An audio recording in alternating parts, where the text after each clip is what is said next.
Hoje nós vamos fazer uma reflexão para nos mostrar, vamos trazer aqui uma historinha para nos mostrar o quanto a providência divina, a nossa assistência espiritual nunca falha.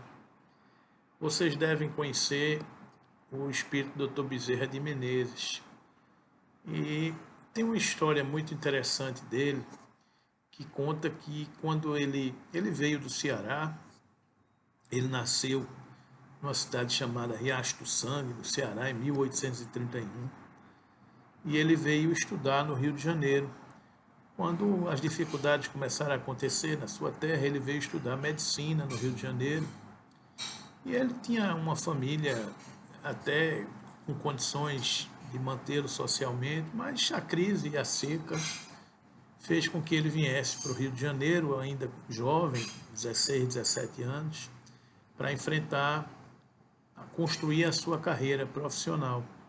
E ele veio com algum recurso e veio se mantendo às custas de suas aulas particulares, que ele dava, lecionava, para se manter na faculdade. E ele morava numa pensão, e aconteceu que, num determinado momento, ele estava devendo à biblioteca, devendo em torno de 50 mil réis, para pagamento de taxas na faculdade e gastos de sua manutenção da habitação, o dono da pensão, e ele se socorria sempre de um alfaiate, que ele pegava dinheiro emprestado para pagar depois. E ele foi tentar visitar esse alfaiate para conseguir algum dinheiro para pagar as suas dívidas, e chegando lá, ele soube que esse alfaiate estava viajando, e aí ele ficou desesperado, chegou desesperado porque ia ser despejado da sua pensão, devendo,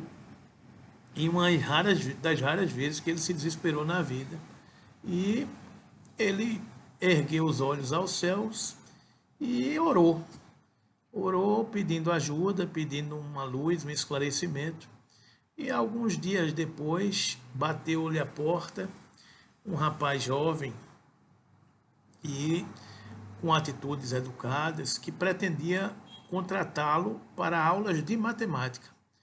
No primeiro momento, Adolfo Bezerra de Menezes recusou, mas depois, pensando melhor, recusou porque era uma matéria que ele não gostava, que ele era fraco, digamos assim. Mas diante da situação que ele se encontrava, ele resolveu aceitar.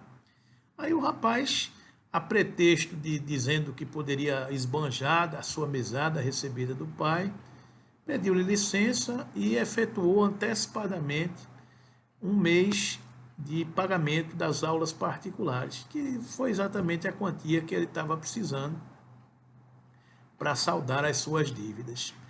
Então ele, contente, foi, pagou as suas dívidas, pagou a pensão, pagou as taxas e correu para a biblioteca para pegar livros de matemática para se preparar para dar as aulas particulares.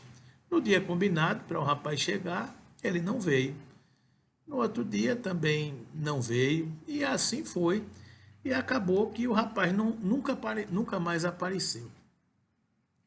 Passou-se a vida, doutor Bezerra formou-se em medicina, candidatou-se a vereador, fez a sua carreira, venceu na vida, foi político, chegou a ser prefeito da cidade do Rio de Janeiro, e construiu a sua condição do médico dos pobres. Em 1886 ele aderiu publicamente ao espiritismo, mas isso aí é uma outra história. Mas no ano de 1894, as dificuldades reinantes no seio do espiritismo brasileiro, alguns confrades, tendo à frente o Dr. Bittencourt Sampaio, resolveram convidar o Dr. Bezerra para assumir a presidência da Federação Espírita Brasileira. E ele ficou relutante em assumir aquele espinhoso cargo e travou-se o seguinte diálogo: querem que eu volte à federação. Como vocês sabem, aquela velha sociedade está sem presidente e desorientada. Em vez de trabalhos metódicos sobre o espiritismo ou sobre o evangelho, vive a discutir teses bizantinas e a alimentar o espírito de hegemonia. O trabalhador da vinha, disse Bittencourt Sampaio, é sempre amparado, A federação pode estar errada na sua propaganda doutrinária, mas possui a assistência aos necessitados, que basta por si só para atrair sobre ela as simpatias dos servos do Senhor. Isso eu estou de acordo, mas a assistência aos necessitados está adotando exclusivamente a homeopatia no tratamento dos enfermos, terapêutica que eu adoto em meu tratamento pessoal, no de minha família e recomendo aos meus amigos, sem ser, entretanto, médico homeopata. Isto, aliás, tem me criado sérias dificuldades, tornando-me um médico inútil e deslocado que não crê na medicina oficial e aconselha dos espíritos, mas não tendo assim o direito de exercer a profissão. E por que não te tornas médico homeopata? Disse Bittencourt Sampaio. Não entendo patavina de homeopatia, uso a dos espíritos e não a dos médicos. Nessa altura, o médium Frederico Júnior, incorporando o espírito de Santo Agostinho, deu uma parte. Aí será melhor. Ajudar-te-emos com mais facilidade no tratamento dos nossos irmãos.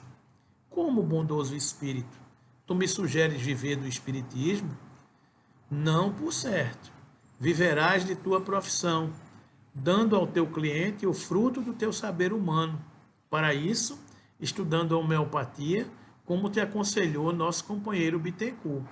Nós te ajudaremos de outro modo, trazendo, quando precisares, novos estudantes de matemática.